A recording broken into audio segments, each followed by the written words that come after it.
Reading of the day, the 10th of August. A reading from the Book of Wisdom, 18 to 6:9. The night of the Passover was known beforehand to our fathers, that with sure knowledge of the oaths in which they put their faith, they might have courage. Your people awaited the salvation of the just and the destruction of their foes.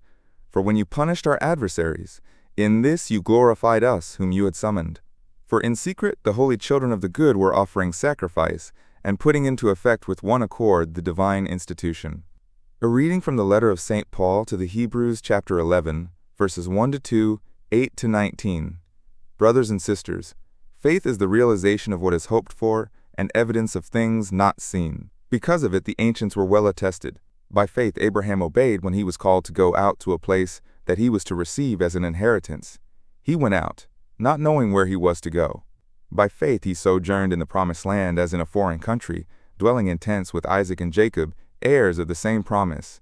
For he was looking forward to the city with foundations, whose architect and maker is God.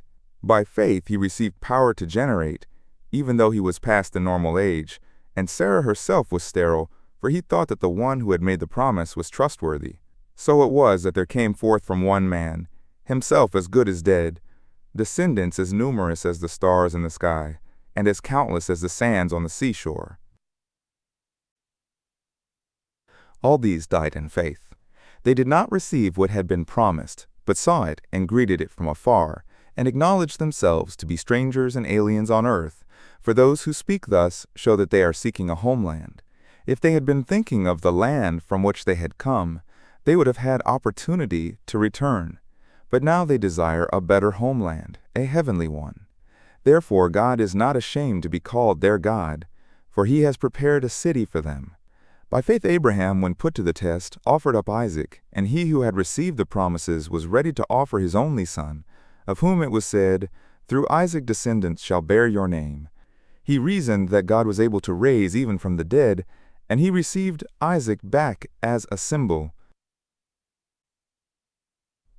Gospel of the Day. From the Gospel according to Luke chapter 12, verses 32 to 48, Jesus said to his disciples, "Do not be afraid any longer, little flock, for your Father is pleased to give you the kingdom. Sell your belongings and give alms. Provide money bags for yourselves that do not wear out, an inexhaustible treasure in heaven that no thief can reach, nor moth destroy. For where your treasure is, there also will your heart be. Gird your loins and light your lamps, and be like servants who await their master's return from a wedding, ready to open immediately when he comes and knocks. Blessed are those servants whom the master finds vigilant on his arrival. Amen, I say to you, he will gird himself, have them recline at table, and proceed to wait on them.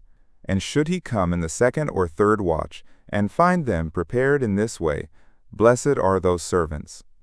Be sure of this.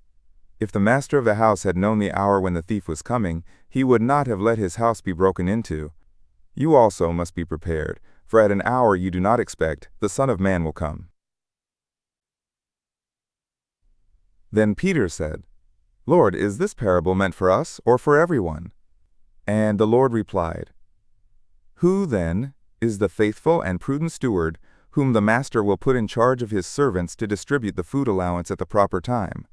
Blessed is that servant whom his master on arrival finds doing so.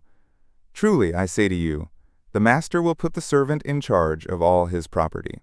But if that servant says to himself, 'My master is delayed in coming,' and begins to beat the menservants and the maidservants, to eat and drink and get drunk, then that servant's master will come on an unexpected day and at an unknown hour, and will punish the servant severely and assign him a place with the unfaithful.